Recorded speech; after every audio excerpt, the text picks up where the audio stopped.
knocked on our door and was like, I think we need to reconsider some things. My body was not handling things well. If we go to the hospital here, what will happen? Should we evacuate out? Before we get into today's video, I just want this little disclaimer that this is a birth video. It's a birth story video. And we are talking about birth. And birth is not ungraphic. So if you can't handle the details of delivering a baby, this would be the time to stop. This is not an update on where we've been the last few years. This is just a detailed description of Simeon's birth. And so, you know, be your discretion advised with young children, any men that do not want to hear any details of birth. You can close out now. Hey everybody, I'm Michael. I'm Nora. And this is the newest addition to our family, Simeon Joseph. He was born 2 days before Christmas in 2024. Can't believe it's 2025 already. You got the tax credit. That wasn't exactly the most primary thing on our minds as we were trying to get him to come. There was some more pressing matters than a tax credit, but he made it in before the new year and he made it in before Christmas. And we are extremely thankful that both him and Nora are doing well. It was quite the adventure. We had the silly notion about 2 months before he was born, because we weren't sure if our midwife was going to come or not, that, you know what, we've got this. We've been through 2 home births. They went off without a hitch. We're good. And let's just say that we're really thankful that our midwife did end up coming. She was able to come and sacrifice Christmas and New Year's with her family to come and be with us and help us have a safe delivery of our little Simi, because it was a little bit of an adventure, and it didn't really get crazy until right at the end. Right. Everything, the whole pregnancy went smoothly, and then you dealt with some high blood sugar. Yeah, around a little after 30 weeks, I had some, my blood sugar was high, so it was like gestational diabetes. It wasn't extremely high, but it was high at my fasting blood sugar number. And so I tried diet and different things to control that. It didn't really lower at all, but it didn't get any higher. Then you dealt with some high blood pressure. And then 2 weeks before Simeon was born, my blood pressure, I tested my blood pressure and it was high, and it was borderline high. For me, it was very high, but as far as hypertension goes, it was borderline. And so we decided to go to see an OBGYN here. We checked in with him, and he wasn't really concerned. That he actually did an ultrasound, and he thought everything was fine. And previous to this, at 20 weeks, I had been in Australia. That's what we did with our last pregnancy as well. I went and checked everything and made sure everything was fine, and everything was fine. Our doctor in the U.S. was not concerned. Our midwife wasn't really concerned either. It was a little bit high, but it wasn't at a concerning level or a dangerous level. And I didn't have any protein in my urine or any other symptoms. I didn't have headaches or anything like that. So we just were monitoring. And at that point, my midwife already had tickets to come. And so we thought, as soon as she gets there, we're going to try to get this baby to come. And so we did. And he did not cooperate. A few days before my midwife got here, I started having a little bit of protein in my urine, so that kind of increased concern, and we talked and prayed about going to Australia, and our doctor in the States said, no, I don't think you need to do that right now. His big thing was the symptoms are the biggest tell, and I hadn't had any headaches. He was talking about my, what are they called? Reflexes. Mm-hmm. Reflexes and everything like that, and so... Anyway, my midwife got here and we started trying to induce. And she got here on December 16th. We started trying to induce labor, and he didn't cooperate at all. And come to find out, God was protecting him, unbeknownst to us. And so then Thursday, my midwife decided for my midwife to strep my membranes, and I was 2 to 3 centimeters dilated, 40% effaced, I think, -1 station. And so she stripped my membranes, and that got things going, only to put her out I was doing all kinds of different exercises on the ball and walking and Driving on the roads here in Honiara. through all the potholes. And a friend here had an electric breast pump that she brought over, and so I was doing that, and that was getting contractions going while I was actually pumping, but not afterwards. Say cheese to Daddy. Cheese. I know what these are for. And we were trying everything to get him to come, and Eating a ton of pineapple. I did have a lot of pineapple. Yeah, we were doing about everything. I did not do castor oil. that was not. I didn't do that. But we were trying everything, and then Saturday night, my midwife stripped my memories again, and I was stretchier and a little bit more dilated, but not. And from my history, I knew once labor started and once he engaged, it was going to be fast, because both of my last two were right around 2 hours of active labor. So I knew it was going to go fast when it started, but we couldn't get it to start. Yeah. And so then, fast forward to Sunday night, late. Yeah.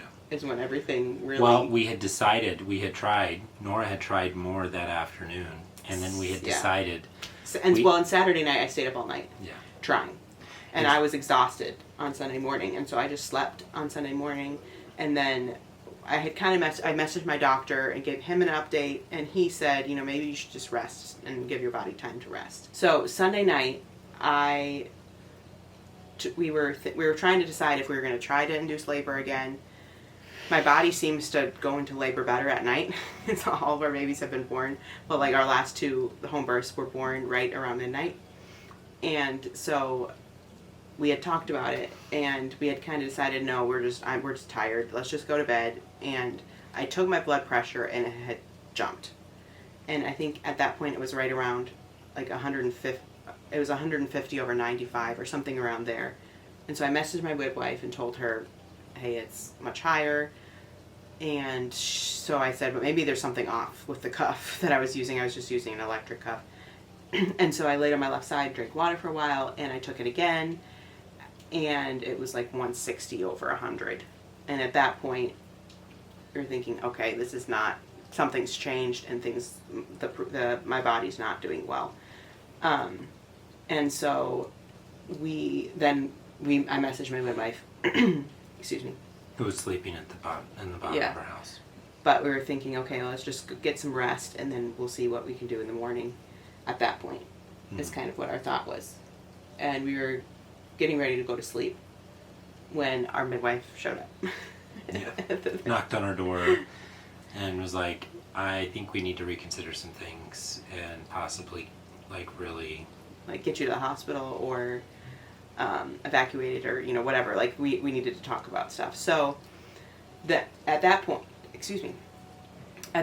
we I had messaged my doctor, because we were kind of in the status of just monitoring everything. And with my blood pressure changing, we thought, okay, now things have changed, and we need to do something. And so I messaged him. It was actually Sunday morning where he was at. He was probably getting ready for church or at church. And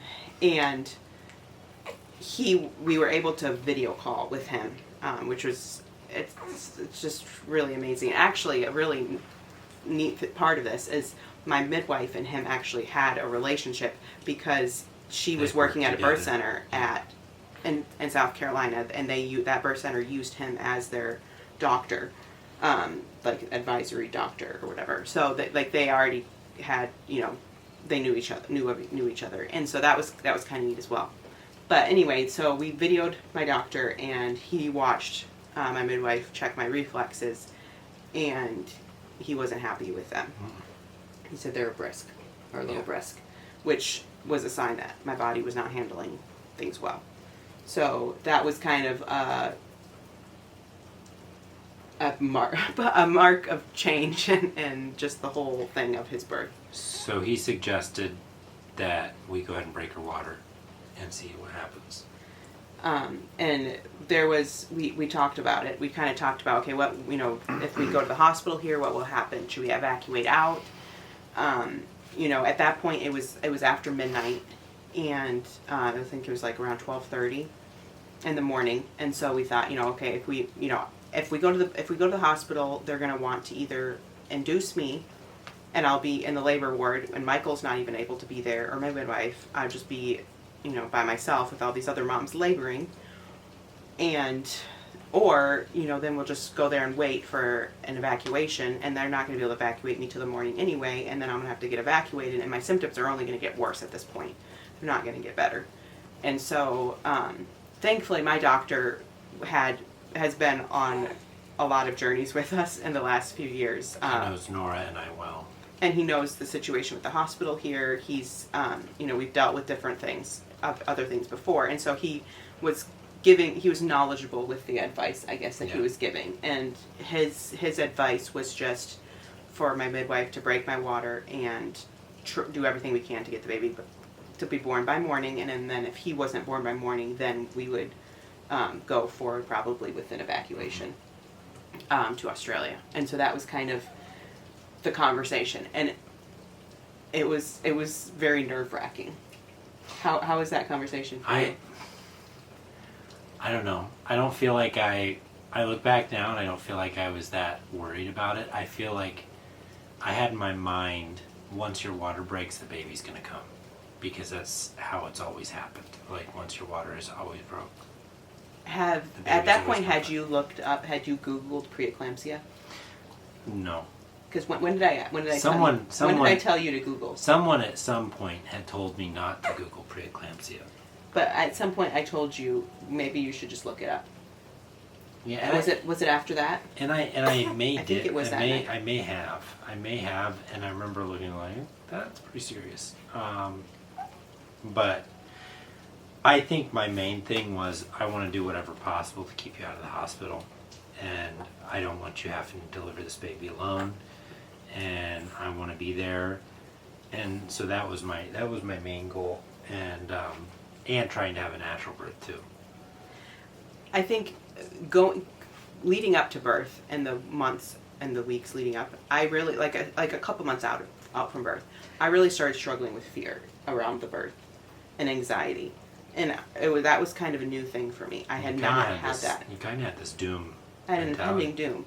It was like a couple months out. One of our children had made a comment a couple times about like mommy dying when she has the baby to me. And so that was just kind of unnerving. And I think I was like, does she know something that I don't know? Honestly, that was the part that more unnerved me than anything, was your feelings of like, I really struggled with anxiety, and so then I really started focusing on addressing it, and so that was a couple months out. But then getting closer to birth, I had really started to, I don't know, I think the last year or so, I really learned a lot on how to process emotions and how to process stress, and we've done a lot of work in that. Because growing up, I did not process anything. I just learned how to bury it. And there's a verse in Proverbs that talks about guard your heart with all diligence, for out of it springs the issues of life, or something along those lines. It's Proverbs 4:32, I think. No, Proverbs 4:23. And I think growing up, I always heard that verse and thought of that verse to mean like protecting your heart from sin and protecting yourself from sin. But I think it encompasses a lot more than just sin. And there's a saying that talks about like protecting your peace or something like that. And I think it kind of gets a bad rap in Christian circles, and it kind of goes into like the psychology and mental health.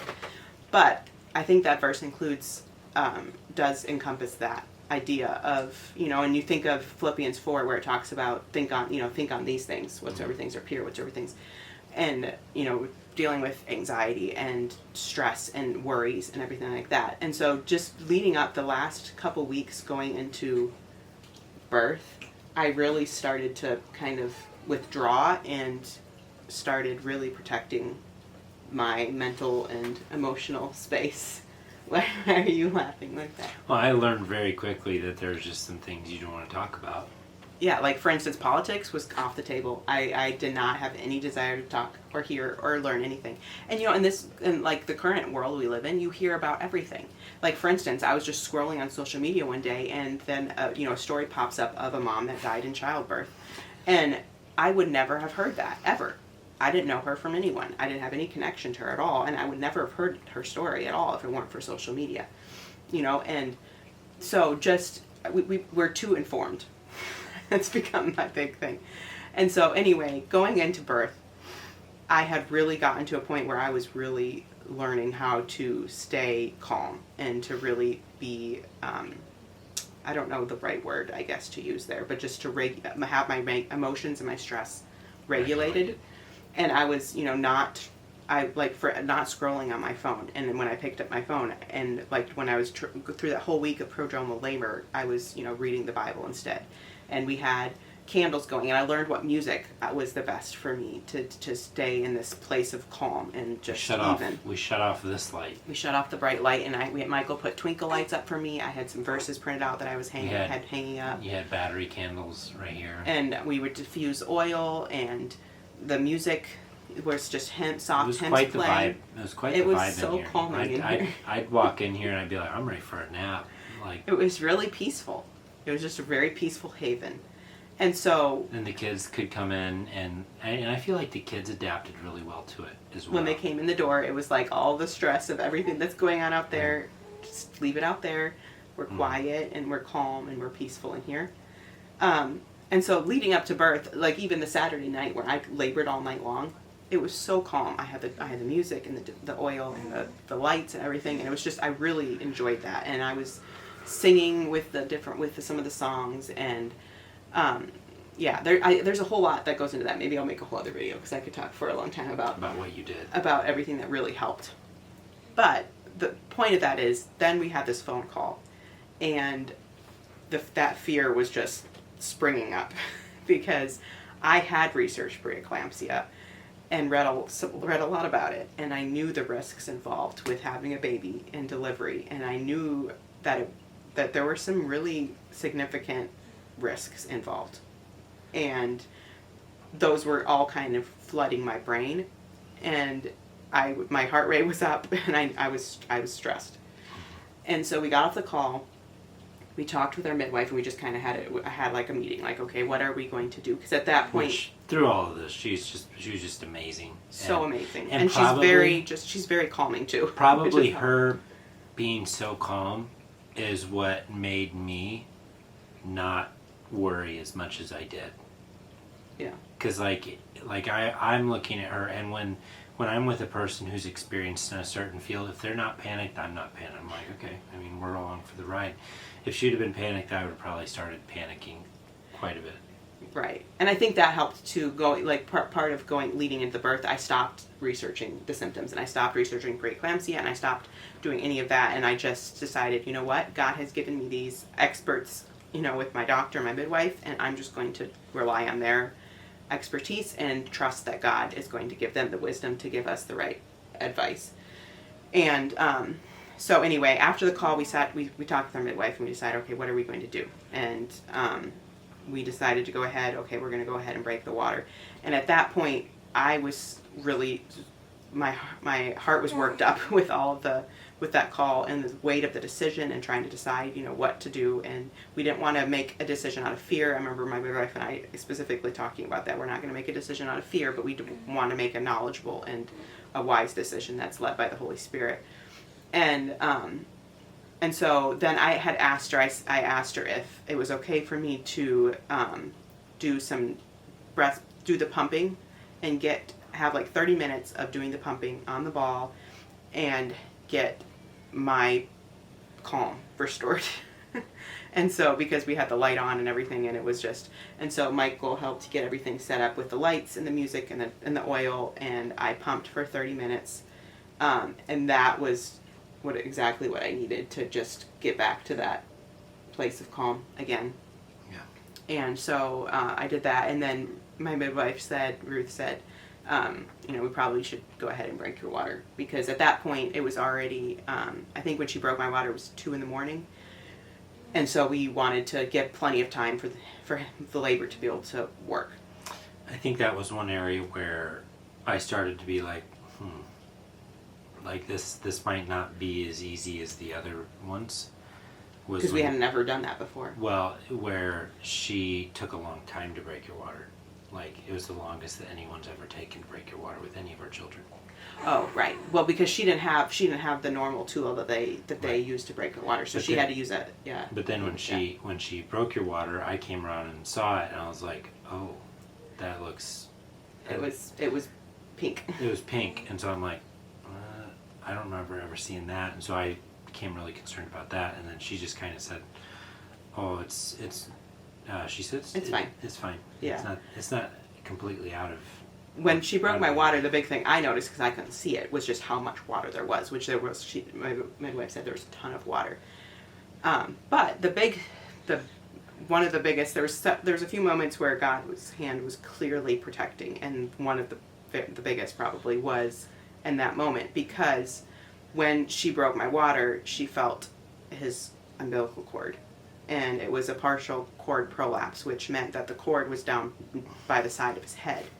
And he wasn't engaged at that point. And so I was laying on the bed, she broke my water, and she felt his cord by his head. And that was a pretty significant moment, because since I was laying down, she was able to hold the cord out of the way, push the cord back up out of the way, while I had contractions and his head was engaged. And that could have gone so differently if my water would have broken at any point during all of the things that we were trying.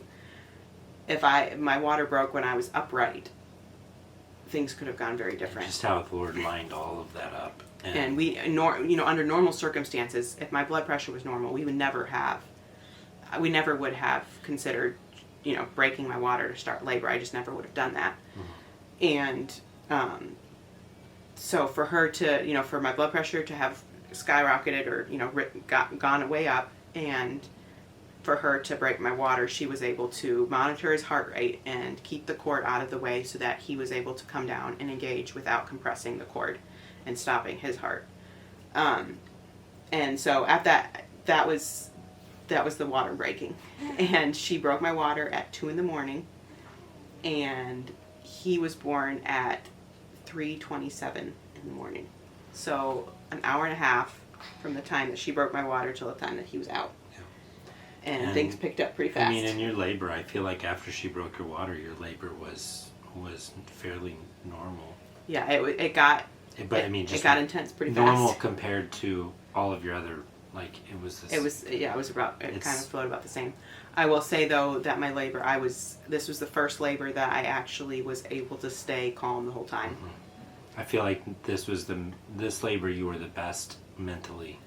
I was in a really good place emotionally and mentally, and God, like the peace of God was just so overwhelming, because there were so many reasons to not have peace in that moment and during labor, and it was just so peaceful. I labored differently in different position than I had really ever labored before, and the contractions came.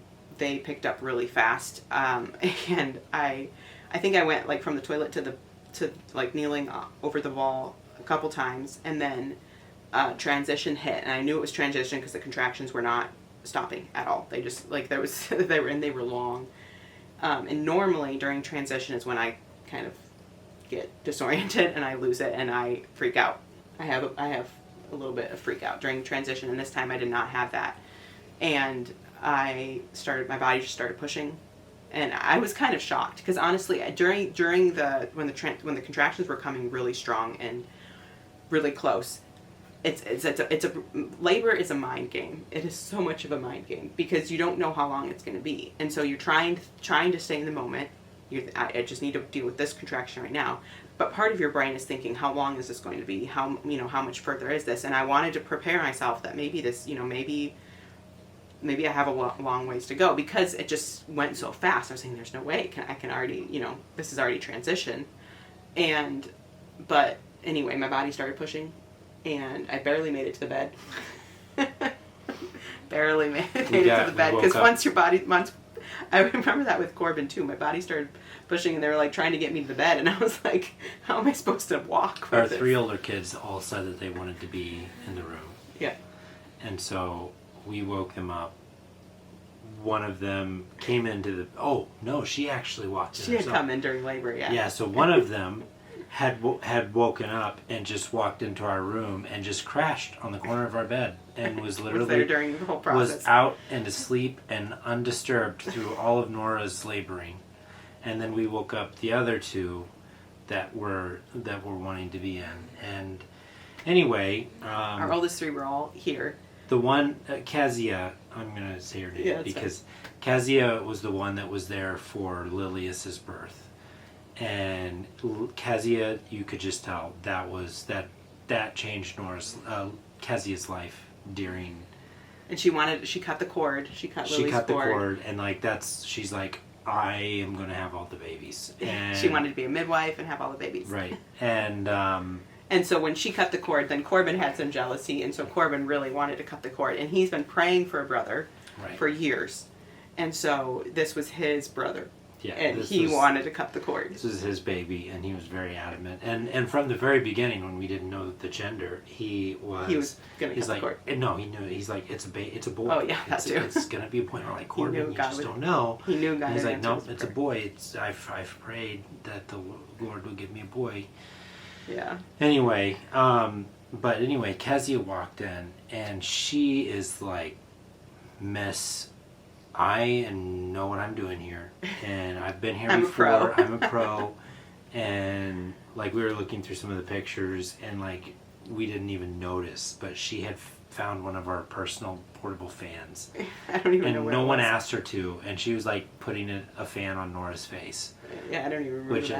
At some point could have probably been annoying to you as well. I don't remember it. But anyway, she was just like, oh, I know what's going on here. Oh, I know about this. And like just, it wasn't an annoying way. It was really cute. Yeah, coming from a 5-year-old. Really... She was in her element, was essentially what it was. Yeah. And Corbin was a little unsure. It was like, what did I walk into? But I think overall it went really well with the kids being there, and I didn't even really notice them. Once I get through into transition, I'm in a zone and pushing and everything. Like I don't really. I about broke your arm, I think. Yeah. Because I was holding her hand and she was pushing her head into the bed, and my arm was right here and her head was right here, and we're pushing pretty hard. Well, it takes a lot of strength to get a baby out. But anyway, Corbin and Kezia were awake for it and everything, and I don't think I got super loud. No, you didn't. I feel like you had in mind that our neighbors are like just a stone's throw away. I actually didn't think about that at all, but I was just focused. And Ellie slept through it on the bed. When I woke Ellie up, she was, after Simeon had arrived, she was not very happy to be woken up, and she was kind of unsure about It was kind of, yeah, I mean, it was, to be woken up to something like that is it's a 3-year-old. Yeah. But she had been adamant that she wanted to be woken up for the birth, so we did. We woke her up. We had tried to wake her up when he was coming, and she didn't stir. So. But he was born at 3:27 in the morning.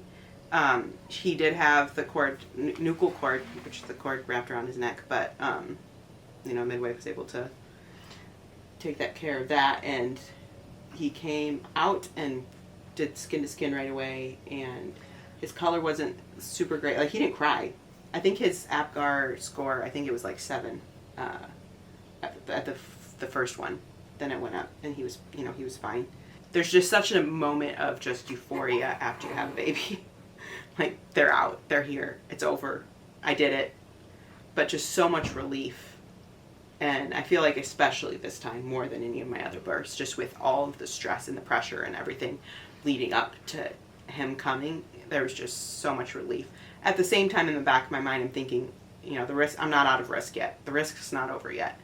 But just so thankful that he was safe and that he was okay. And I said, thank you, Lord, over and over again. I think that was like all that I could think of. And then one of our kids.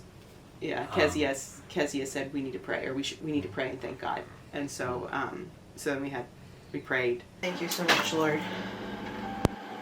for bringing him here safely, our nameless little boy, for now. And thank you for giving me the strength get through that. And thank you for giving wisdom to Dr.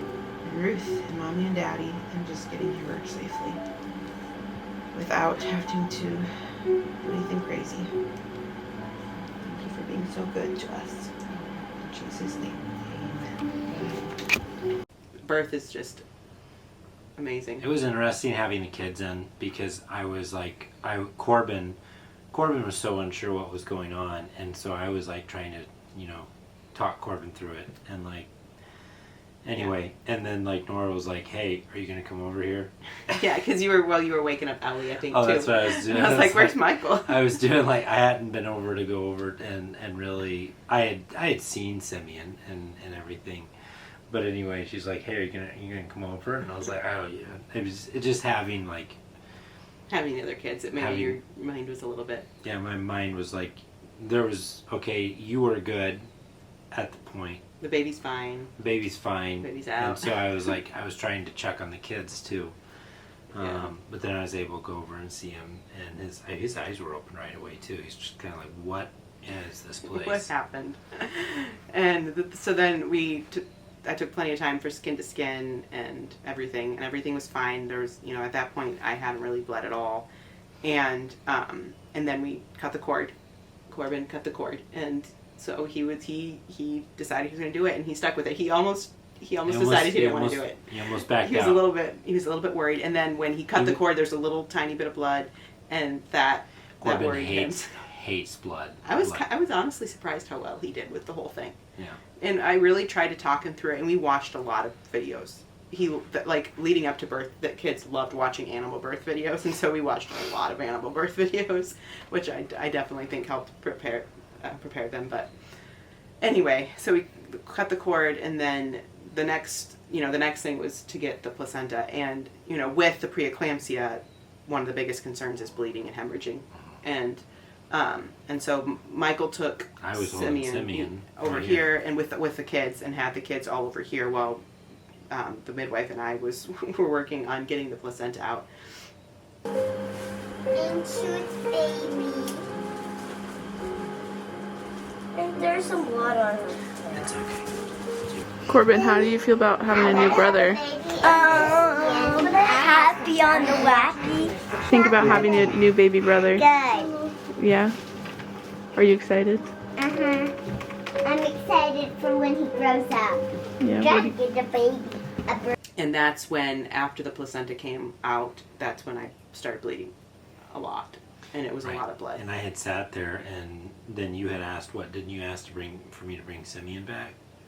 I can't remember. I think But at some point you came over. I remember I stood up, and I remember thinking like, oh no, that's way more than I've ever seen in any of her deliveries.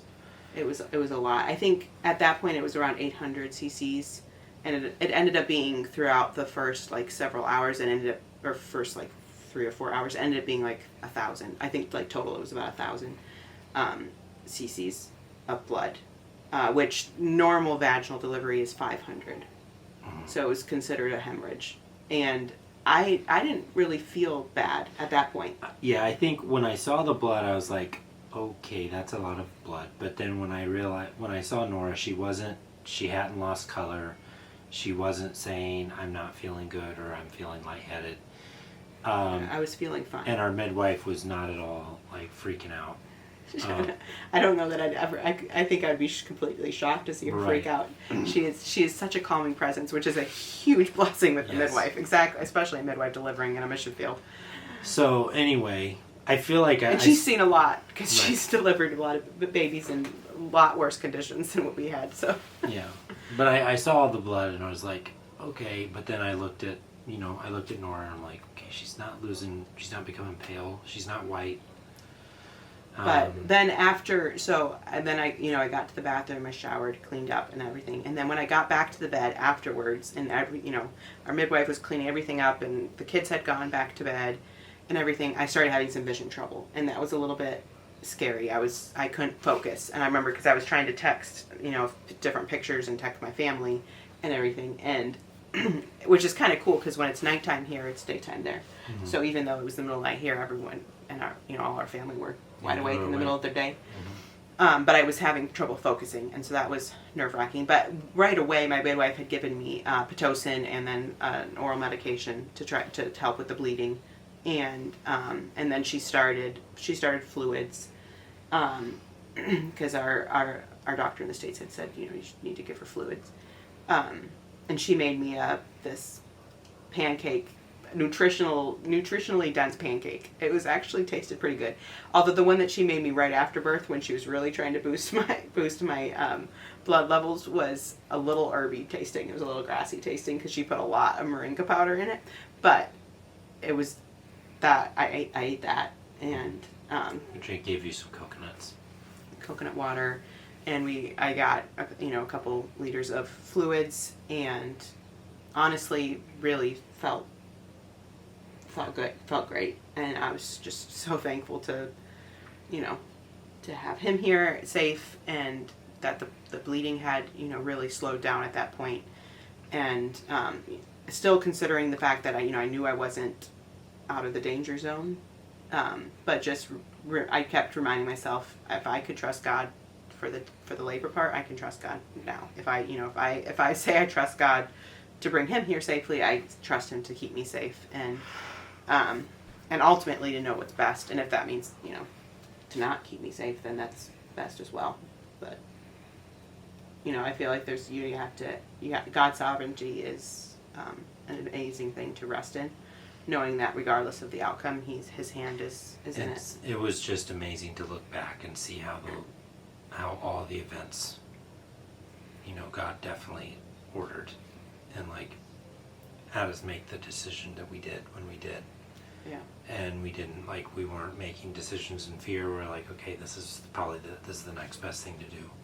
Well, and even just with the induction, if I had gone to the hospital and they had just given me Pitocin to induce, which would have probably been what they would have wanted to do, and then I would have been in labor, and that they have, very minimal monitoring because they just don't have the resources and the staff to do that, so they only occasionally check heart rates, and I would have been walking around or whatever, laboring, and then if my water were to break, we would have lost him. And so it's just, and I know everyone has opinions, and I think I've been a little nervous to share the story just because I know that you're never going to please everyone. There's always going to be people that think, oh, you took too many risks, you should not have done that was unwise, and then there's going to be people that, oh, you didn't take enough risks. I guess maybe not. But oh, that's a new one. We need to take more risks. But trusting. There's such a fine line between trusting God and not being unwise and foolish in the decisions. Oh, bless you. I want to get baby sneezes. But anyway, recovery was a little bit of an adventure because of the preeclampsia, and so I went on blood pressure medicine for a week and a half, and definitely dealt with some side effects from that. Actually, he ended up with a tongue tie, which the first night, he was born Sunday, and that through Sunday early Monday morning, and through the rest of that night, he nursed a lot. But then the second night, on Monday night, the first full night, on Monday night, I noticed right away that something was wrong. It was painful, and he was not doing well, and he was just not happy, not getting anything. And so that next day, right on Tuesday, the midwife and I checked his mouth, and sure enough, he had a really tight tongue. And so that was a really quick procedure. My amazing midwife Michael held him, I held his mouth, and the midwife snipped, and it was really fast, and he barely cried, and nursed right away afterwards, and it solved the whole problem. It's interesting to look back on this because I would have never been okay with this when we first got married, any of it. The progression of me being okay with home births to, let's just clip his tongue right here. Well, I mean, we sent a video to my doctor, and the doctor said, yes, it's a tongue tie, you can just cut it. And honestly, it was a really fast procedure, which apparently here they put babies to sleep for that, which I can't even imagine doing that, because honestly, it was so fast, and he cried for like a few seconds is all, and then you gave him right susu. away. And he was, yeah, as soon as I started breastfeeding, he was just immediately calm, and then it was a night and day difference. Like, he could latch, and it was so much, you could tell his mouth was free. So, and then the blood pressure medication caused problems before my milk came in because it caused dry mouth, which on the flip side, it was nice because all my saliva issues were fine, which I have bad saliva issues during pregnancy. And last time with Lily had bad saliva problems right after she was born, but this time we didn't have any saliva problems because I was on this blood pressure medication that dries your mouth, but it also dried his mouth. And before my milk came in, he was having trouble latching then one day specifically because he would start crying and then his mouth would get even drier, and then he didn't have saliva to help with the latching. It was tough, wasn't it, buddy? It was a little bit of an adjustment, but he did fine, and he's growing. And his siblings adore him, especially his brother. His brother is so cute because we'll sit him down next to him, or Corbin will come into the room and just look at him. And like, we would ask him, like, what was your favorite Christmas present this year? And like, Corbin got a pretty amazing Christmas gift this year. Yeah, he got a big Lego set. He got a big which Lego is like set. his dream. Yeah, that Christmas he's been present. wanting for so long. And anyway, we're like, what was your favorite? And he's like, my baby brother. And I'll go sit him down in the car, and Corbin will be sitting in the car, and Corbin will just kind of look at him and give this sweet little smile. So much adoration. And love. There's so many times I'll just look over, and I would have laid him on the couch, and there's Corbin right next to him, just kneeling down and smiling and playing with him. And Corbin talking to cannot wait to have Simeon in his room. Yeah. And we're trying to let him know, like, it's gonna be a little while, but it'll be a little while, but he is a great big brother, and Kezia is just a little mom, wants to be doing everything. Lily is little mom too. Lily is. I was shocked with Lily only being 18 months old. You never know what to expect, and she definitely had some jealousy and some emotions, that she had to struggle through. But honestly, her biggest jealousy was when other people are holding Simeon and she wants to be holding Simeon. She'd hold out her arms. She wanted him. And then, like, when and she she's got so him, gentle with him. But when she got him, she would hold him really tight, like not like dangerously tight, but just like Just really getting hold a on good to him, grip like, on don't him. take him away. And then get really mad when you But did. whenever he cries, she's the first one there to run over and try to give him his passy. Yep. Is that baby Simeon? Is that your baby brother? You're such a good big sister. He's got two. She's very confused why he has two passies. He only needs one at a time. Baby. She's really sweet with him, but Overall, we are super grateful. And, God has been very good. and he is such a blessing, and we are so thankful for him. He's got his little hand over here.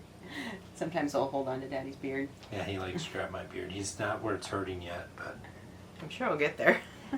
Anyway, if you've watched this to the end, thank you, and thank you for watching. And we're just so thankful. And we might do a Q&A video getting into a little bit more details if people have questions. But we're just very thankful for our little guy. And God has been so good to us. my body is starting to shut down. I don't So- even know what time it is. It's probably 1 in the. It's getting closer. Like, about 10 minutes ago. We're getting close to the time that he was born. To get it, it was about 10 minutes ago I started having trouble. That's why I took him, because I was like, I need something to do. And so, anyway. But anyway, thank you so much for watching, and we hope that you have a wonderful day. Bye.